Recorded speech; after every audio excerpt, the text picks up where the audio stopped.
자, 오늘은 여호와의 날에 임할 하나님의 나라의 영광에 대한 말씀을 나누고자 합니다.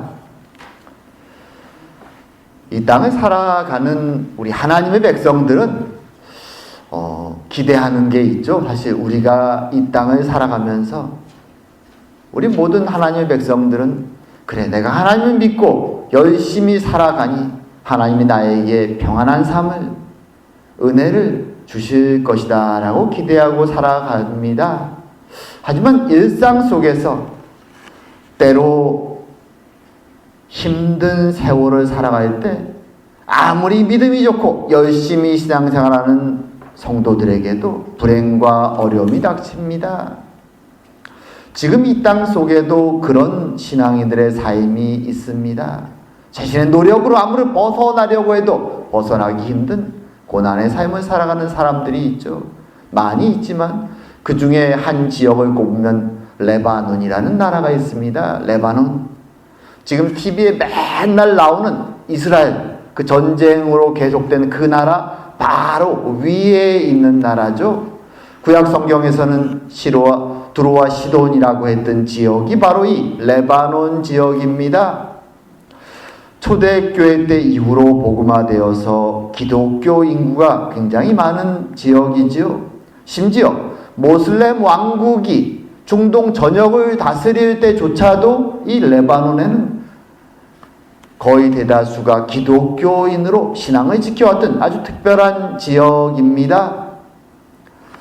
그리고 1차 세계대전이 끝나고 오스만 투르크 왕국으로부터 이제 프랑스가, 사실 프랑스와 이 레바논은 특별한 역사적인 관계가 있습니다. 아주 긴밀하죠. 그래서 프랑스가 이 지역을 맡아서 일정 기간 다스리게 됩니다. 그리고 이 레바논 지역의 크리스찬들은 이제 무슬림 정권이 물러갔기 때문에 자유를 누리면서 굉장히 번영한 삶을 삽니다. 그래서 레바논의 수도 베이루트를 한때는 중동의 파리다 라고 부를 정도로 그 지역은 자유가 넘치고 그 안에 다수파인 기독교인들이나 소수파인 무슬림들이나 함께 굉장히 평화로운 삶을 잘 살아왔습니다. 근데 아이러니한 것은 바로 이웃나라 이스라엘 땅에 이제 2차 세계대전이 끝나고 이스라엘 민족들이, 유대인들이 몰려와서 해방을 선포하고 나라를 세우자 이 레바논에는 불행이 찾아오기 시작합니다. 그 지역에 전쟁이 일어나고 이제 팔레스타인 사람들이 피난민이 되자 레바논 사람들은 굉장히 호의적으로 그들을 받아들여서 말하자면 레퓨지 캠프를 만들고 그들을 살 수 있게 합니다. 호의로 시작된 일인데 그때부터 이 레바논 땅에는 불행이 시작되죠. 팔레스타인 피난민만 온 것이 아니라 주변 모슬림 국가에서도 웬 이유인지 모르겠지만 이 땅으로 피난으로 오고 몰려오기 시작합니다. 대부분이 모슬림들이었죠. 크리스찬들이 아기를 낳는 것보다 모슬림들은 아기를 훨씬 많이 낳습니다. 크리스찬들이 2-3명 나오면 이들은 10명씩 낳죠. 시간이 지나면서 인구가 역전되기 시작하죠.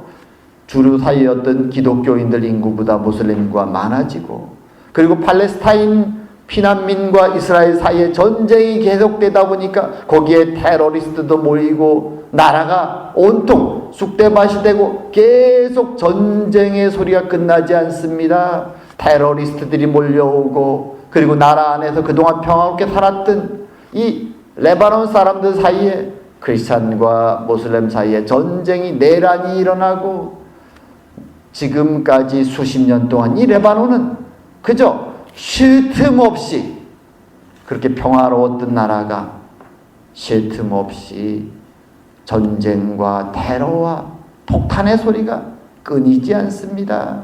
지금도 그들은 부패된 정부 밑에서 도대체가 희망이 보이지 않는 세월을 몇십 년째 살아갑니다. 그곳에 사는, 지금도 중동 국가 중에는 특이하게도 인구의 거의 40%가 크리스찬들이 아직도 남아 살고 있습니다. 그 고통스러운 삶을. 계속 폭탄이 날아오고 전쟁이 일어나고 고물가에 모든 게 정상적이지 않습니다. 그래서 그들은 고민하죠. 고향을 버리고 떠나야만 될까? 사실 이런 신앙인들의 고통스러운 삶의 모습이 레바논에 있지만 오늘 본문에 이사야 선지자가 선포하는 이스라엘 땅에도 있었습니다. 비록 이스라엘 민족이 타락하여서 하나님의 심판을 받고 지도자들이 다 포로로 붙잡혀가고 나라가 풍지박산이 돼서 피난민이 되어서 어떤 사람들은 이집트로 도망가고 어떤 사람들은 또 바벨론으로 도망가고 다 흩어져 갈 때 그 피난민들은 이스라엘 땅에 남아있는 자도 있습니다. 자, 그들에게 도대체 어떤 희망이 존재할까요? 하나님의 약속받은 특별한 민족이라는 자부심도 사라지고 모든 것이 풍지박산이 되었습니다. 내일이 보이지 않죠. 오늘 그들에게 사실 이사야 선지자가 선포하는 하나님의 메시지가 바로 오늘 본문에 담고 있는 여호와의 때에 일어날 하나님 나라의 영광된 모습에 대한 예언입니다. 내일에 희망이 없는 사람들, 하지만 하나님을 믿는 믿음으로 살아가는 남은 자가 된 그들에게 선지자는 이 희망의 메시지를 주는 것이죠. 어떤 면에서 세상 사람들이 보면 그 메시지가 어떻게 희망이 되냐고 말할지 모르지만 하나님을 믿고 이 땅을 나그네로 살아가는 사람들에게 그것은 희망이요 하나님의 약속인 것이죠. 신실하신 하나님이 그들에게 주신 이 약속의 말씀을 오늘 우리도 나누면서 과연 우리가 바라봐야 될 우리의 미래 하나님 나라의 모습은 어떤 것인가 한번 생각해보는 시간을 갖기 원합니다. 자, 이 희망의 메시지, 모든 것을 잃어버린 그 사람들에게 희망의 메시지에는 세 가지의 회복에 대한 내용이 담겨 있습니다. 첫 번째로는 생명의 회복이죠. 생명의 회복. 자, 2절의 말씀에 이렇게 말하죠. 그날의 여호와의 싹이 아름답고 영화로울 것이요 그 땅의 소산은 이스라엘의 피난한 자를 위하여 영화롭고 아름다울 것이며. 자, 모든 것을 잃어버린 땅, 전쟁이 나면 그 땅은 황폐화됩니다. 이 본문을 볼 때 한 가지 주의할 것은 무엇인가? 지금 본문에 언급되는 그 땅은 이스라엘 땅, 실제적인 이스라엘 땅을 의미하기도 하지만 한편으로는 영적인 이스라엘을 의미하기도 합니다. 이 두 가지 의미가 계속 왔다 갔다 합니다. 자, 전쟁으로 패망한 땅은 모든 것이 박살나죠. 그래서 성도, 그 아름다웠던 예루살렘 성도, 성전도 모든 것이 폐허로 바뀌어버렸습니다. 농사를 지을 땅도 황폐화됩니다. 그들에게 도대체 어떤 희망이 있을까요? 그때 주님은 선지자를 통해서 그 땅에 다시 생명이 솟아날 것이다 라고 말합니다. 여호와의 싹이, 그리고 그 땅의 소산, 열매들이 결실될 것이다 라고 말합니다. 사실 이런 내용의 말씀, 약속의 땅에 다시 하나님의 싹이 돋고 아름다운 열매가 맺히고 결실이 일어나는 모습은 하나님이 약속하신 젖과 꿀이 흐르는 땅, 약속의 땅에 마치 낙원처럼 변해갈 그 땅에 대한 하나님의 약속의 그 내용에 담겨 있는 것입니다. 하나님의 백성들이 충성스럽게 언약 자손으로 잘 살아갈 때 그 땅은 하나님의 축복으로 젖과 꿀이 흐르고 풍요로움이 넘치게 됩니다. 하지만 그들이 범죄하고 타락하여서 영적으로 육적으로 황폐화될 때 그 약속의 땅도 하나님의 은혜가 없기에 그곳은 황폐화되는 것이죠. 하지만 하나님은 그렇게 모든 희망을 잃고 있는 그의 백성들에게 다시 내가 약속에 따라서 그 땅에 생명을 회복할 것이다. 결실을, 열매를 회복할 것이다. 풍요로움이 넘치게 될 것이다 라고 약속해 주시는 것입니다. 그것이 하나님의 나라, 그 여호와의 때에 이루어질 하나님의 나라라고 말하는 것이죠. 그리고 이 내용은 단순히 육적으로 먹을 것이 많아진다는 것, 곡식과 열매가 많아진다는 의미 이상의 것을 의미하죠. 여기서 여호와의 싹이라고 번역된 단어가 있습니다. 여호와의 싹. 자, 이게 무슨 의미입니까? 싹이라는 것은 우리가 다 알죠. 식물에서 싹이 올라오는 것이죠. 이 싹이라고 번역된 히브리어 단어는 사실 구약 선지자들의 메시지 속에서는 모든 것이 황폐화된 이스라엘에서 새로운 생명을 돋고 그들을 구원하게 될 메시아를 상징하는 표현으로 이 싹이라는 마흐라는 이 단어가 사용됩니다. 희망이죠. 나무가 죽어버린 구루터기 같은 곳에서 싹이 솟아오르고 모든 것이 죽어버린 나무에서 새로운 싹이 올라오고, 그래서 성경에서는 이새의 싹이 올라온다, 다윗의 싹이 올라온다, 이런 표현들을 씁니다. 하나님이 약속된 메시아가 하나님의 손에 의해서 생명을 가지고 솟아올라오는 모습을 상징적으로 표현하는 것이죠. 그러기에 오늘 그날의 모습, 이 생명이, 과일이 열리는 모습에 대해서 표현한 단어들이 특별하죠. 아름답고 영화로울 것이다. 이 표현이 지금 2번 사용되죠. 영화롭고 아름다울 것이다. 똑같은 단어가 마치 반복된 것처럼 오늘 2절 말씀이 번역되지만 영어 성경을 보게 되면, 지금 뉴 킹 제임스 번역 버전을 갖다 놨는데 이 네 단어가 다 다른 단어로 번역되어 있죠. beautiful, glorious, excellent, appealing. 실제 히브리어 단어도 다 다른 단어들입니다. 근데 뜻이 네 단어가 다 유사한 단어죠. 어떤 의미냐? 영광스럽고 자랑스럽고 최고고 아름다움, 이런 가장 가치 있는 것을 묘사할 때, 가장 아름다운 것, 존귀한 것을 묘사할 때 사용되는 히브리어 단어 4개가 다 다른 단어들이 여기에 사용됩니다. 단순히 열매가 아름답다고 이 단어들을 사용하지 않습니다. 곡식에 대해서 이 단어를 사용하지 않습니다. 훨씬 더 그것보다 가치 있는 것, 최고의 것에 이 단어들을 사실은 사용하는 히브리어 단어들이죠. 그리고 이 단어들을 잘 보게 되면 어떤 것이 떠오르는가 하면 바로 앞장에서 그들의 명예와 영광과 자랑과 아름다움에 대해서 생각했던 이스라엘의 지도자와 여인들의 모습이 떠오르죠. 그들에게 있어서 그들의 자랑과 아름다움과 영광의 존귀의 모습들은 무엇이었습니까? 그것은 그들의 돈이었고, 그들의 권력이었고, 그들의 치장하는 모든 화려한 것들, 사람들 눈에 보이는 자랑스러운 것들, 그것이 그들의 영광이었고 아름다움이었고 자랑이었죠. 하지만 하나님의 나라에 있어서 그들의 마음속에 영광스럽고 아름답고 자랑스러운 것은 인간에게 속한 잠시 있다 없어질 그런 것들이 아니라 여호와의 손에서부터 나오는 그 생명에서부터 바로 하나님의 백성들이 보기에, 오늘 본문에 피난한 자들이 보기에 정말 영광스럽고 아름다운 것으로 드러날 것이라고 말하는 것이죠. 이 땅을 사랑하는 우리들에게도 마찬가지죠. 우리의 마음속에 가장 아름답고 영광스럽고 자랑스럽고 존귀한 것은 과연 무엇인가? 하나님의 나라가 되면 바로 하나님의 손에서 난 그 싹이, 생명의 싹이, 그리고 그것이 만들어낸 결실들이, 그 하나님의 나라의 풍요함이 그의 백성들의 남은 자들의 눈에, 마음속에 영광스러운 것으로, 그것만 보면 너무 기쁘고 감사한 것으로 드러날 것이라고 말하는 것이죠. 세상에 있다 없어질 그런 것이 존귀한 것이 아니라고 말하죠.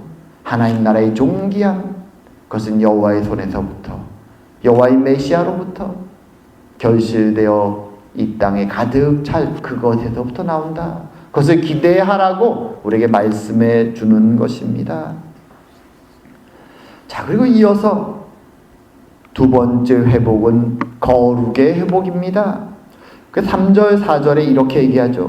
시온에 남아있는 자, 예루살렘에 머물러 있는 자, 곧 예루살렘 안에 생존한 자 중 기록된 모든 사람은 거룩하다 칭함을 얻으리니 이는 주께서 심판한 영과 소멸하는 영으로 시온의 딸들의 더러움을 씻기시며 예루살렘의 피를 그 중에서 청결하게 하실 때가 됨이라. 이 여호와의 날에는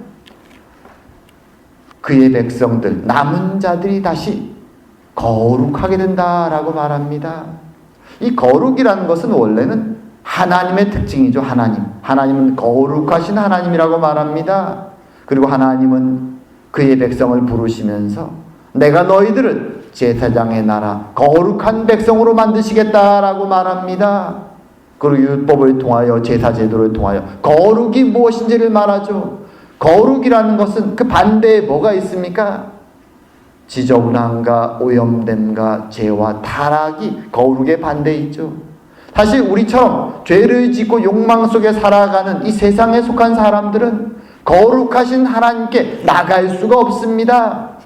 빛 속에 어두움이 들어갈 수 없는 것처럼 우리는 원래 하나님께 나갈 수가 없죠. 거룩하신 분 앞에 나갈 수가 없습니다. 선지자들이 하나님의 부르심 받을 때 얼굴을 들지 못했던 것처럼 하나님의 거룩 앞에서 사실 우리는 하나님의 거룩한 백성으로 나갈 수가 없는 자들이었지만 주님이 불러주신 것이죠.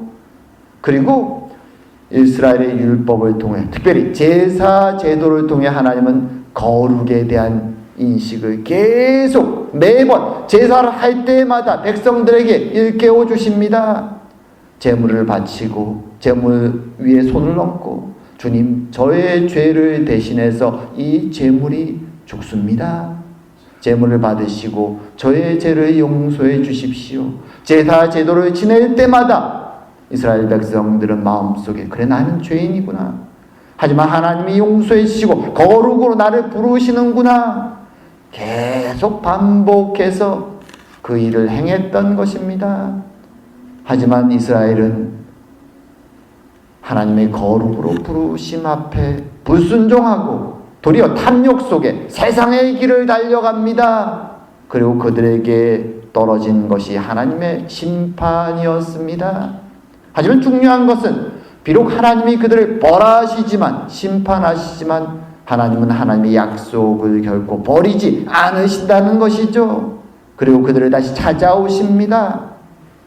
자, 하나님 이제 다시 부르시는 그들에 대해서 오늘 본문이 여러 가지 타이틀을 사용합니다.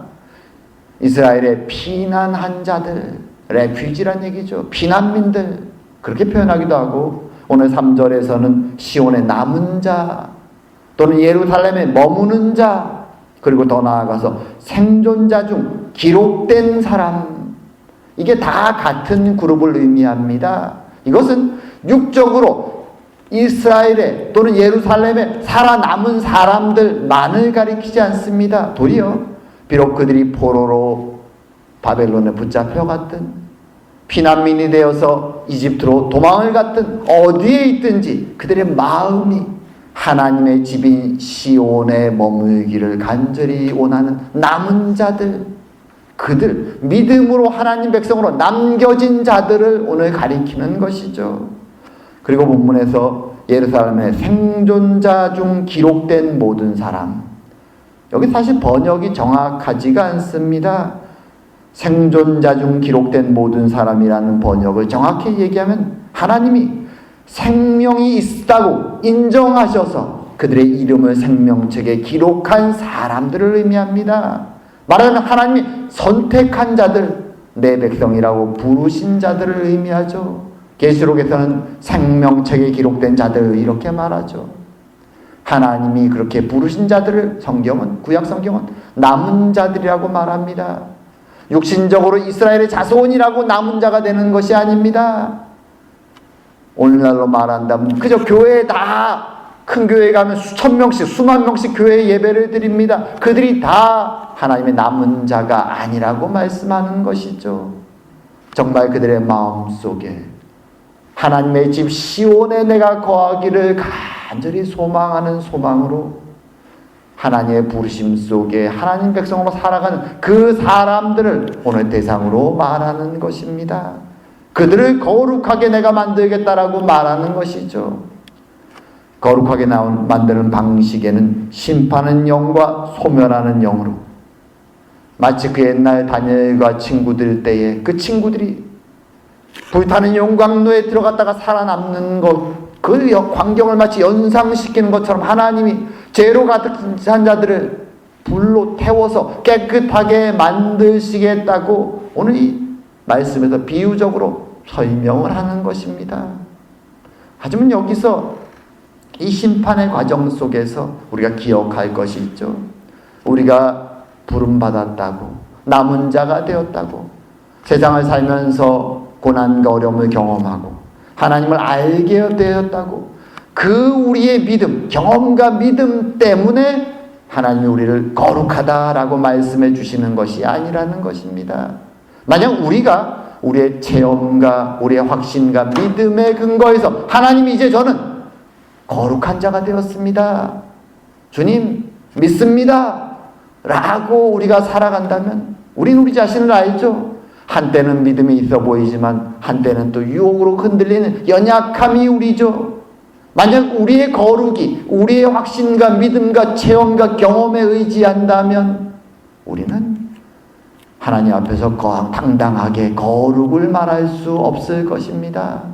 하지만 우리의 거룩은 하나님의 부르심에 근거한 것이죠. 하나님의 계획에 근거한 것입니다. 하나님이 그 계획을 이사야서 53장에 가면 이렇게 말씀하시죠. 그가 찔림은 우리의 허물 때문이요 그가 상함은 우리의 죄악 때문이라. 그가 징계를 받음으로 우리는 평화를 누리고 그가 채찍에 맞음으로 우리는 나음을 받았도다. 우리는 다 양 같아서 그릇 행하여 각기 제 길로 갔거늘 여호와께서는 우리 모두의 죄악을 그에게 담당시키셨도다. 주님의 계획입니다. 심판의 불 속으로, 정화의 불 속으로 우리는 그 속에 잠깐 서 있을 수도 없을 그 심한 불 속으로 하나님의 아들 그리스도께서 걸어 들어가신 것이죠. 그리고 우리를 대신해서 그 짐을 담당하신 것입니다. 그리고 그 옛날 이스라엘 백성들이 죽게 될 재물 위에 손을 얹고 죄가 여기에 있습니다, 주님 용서해 주십시오라고 고백했던 것처럼 이제는 그리스도에게 손을 얹고 우리는 주님 그리스도의 은혜로 그분의 희생으로 우리가 이제는 거룩해졌습니다 라고 하나님께 말하며 하나님 앞에 거룩한 백성으로 서게 되는 것입니다. 나의 믿음과 나의 거룩을 의지하는 것이 아니라 그리스도의 거룩을 의지하며 하나님 앞에 서는 것입니다. 그러기에 이 거룩의 부르심은 그날 이루어질 여호와의 날에 이루어질 거룩의 부르심은 하나님의 신실하심과 하나님의 은혜와 십자가의 은혜에 근거한 것이죠. 그래서 우리는 한편으로는 부끄럽지만 그리스도가 있기에 당당하게 하나님 앞에 서서 감사함으로 찬양하면서 주님 저도 이제는 거룩한 백성이 되었습니다 라고 하나님 앞에 설 수 있게 되는 것이죠. 주님은 여호와의 날에 그 일이 성취될 것을 우리에게 약속해 주는 것이죠.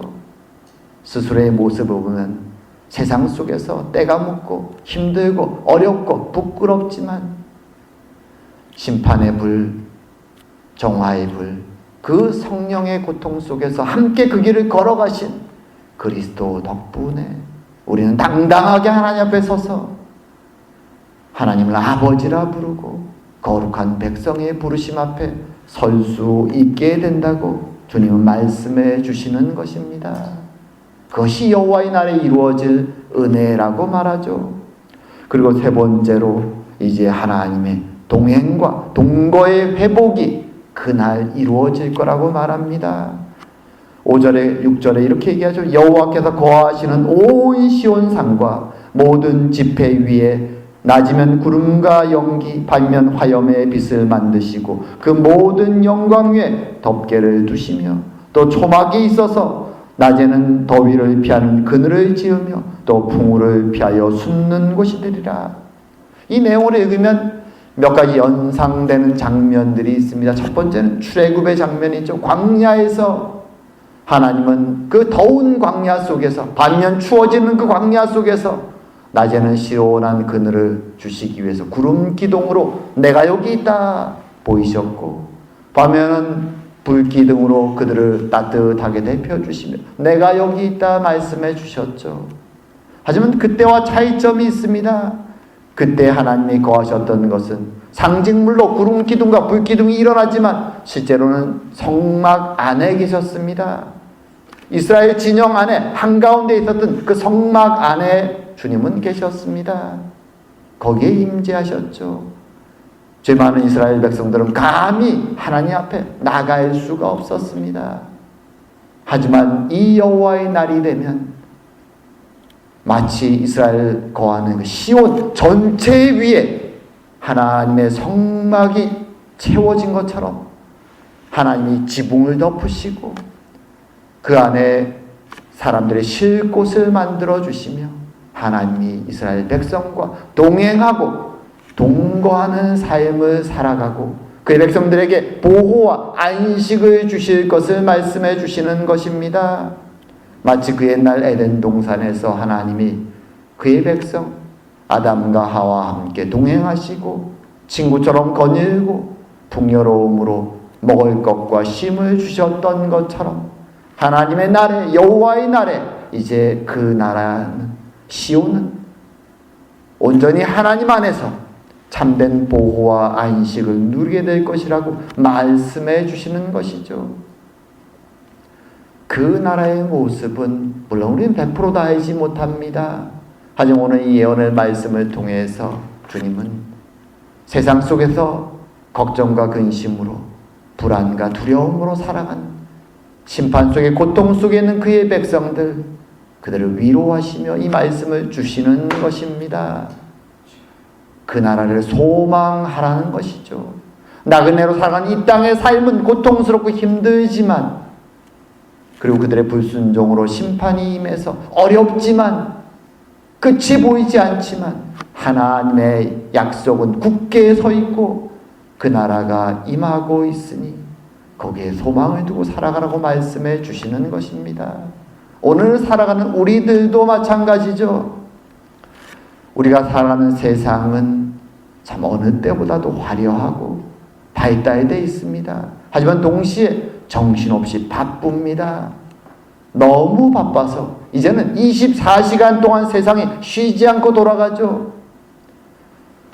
그래서 크리스찬들도 신앙인들도 24시간 돌아가는 세상을 살아가다 보니까 너무 바빠서 많은 신앙인들은 기도할 시간도 성경을 볼 시간도 없을 정도로 일이 끝나면 지쳐서 쉬기에 바쁩니다. 그 옛날 우리의 조상들처럼 해가 뜨면 나가서 일하고 해가 지면 집에 돌아와서 함께 저녁을 먹고 안식했던 그 시대와는 너무 다르죠. 모든 게 화려하고 편하지만 동시에 바쁘고 분주합니다. 가족들이 함께 저녁상에 앉기도 쉽지가 않습니다. 왜냐하면 각각 살아가는 시간이 다르기 때문에 분주하고 그리고 세상에는 우리의 시간을 빼앗는 많은 것들이 이제는 있죠.